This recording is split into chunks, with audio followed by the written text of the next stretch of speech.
So what exactly are the Miami Dolphins doing that they would cut a player they signed to a big contract only a year ago? A player coach Brian Flores knew intimately from working with him over numerous successful seasons, a player who performed at basically the same level he had in the past, and a team captain no less?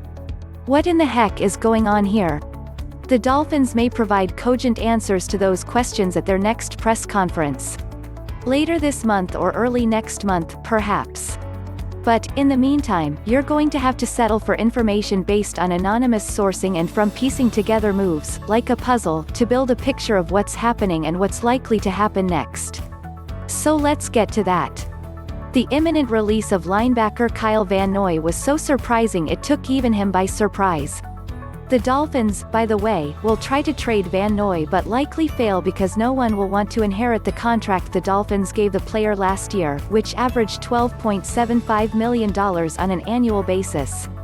So Miami will be forced to simply release Van Noy before the third day of the new league year because that's the day the deal called for his 2021 base salary to become guaranteed.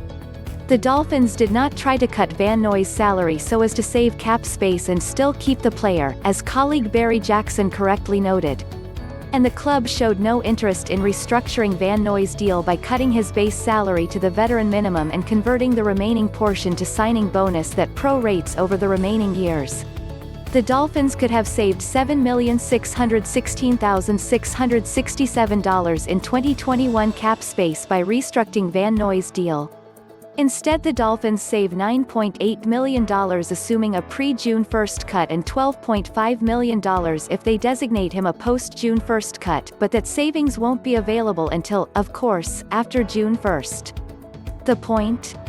The Dolphins believed it a better deal to save $9.8 million and swallow $4.125 million in dead money and be without Van Noy than saving $7.6 million and saving him.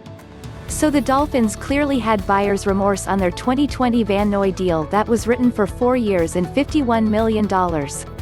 And, yes, the club has an emerging Andrew Van Ginkel who is cheap, $928,000 against the cap this year, on the roster. And Van Ginkel had 5.5 sacks in 480 defensive snaps compared to 6 sacks for Van Noy in 811 defensive snaps. But the two played different positions. Van Noy played inside. Outside. As an edge rusher. He was asked to do a lot of things. Van Ginkel was mostly an edge player. The Dolphins must believe the third-year player is ready to make a jump and can handle both an added and more versatile workload, or they're going to need to add a linebacker, likely a cheaper one, to play inside.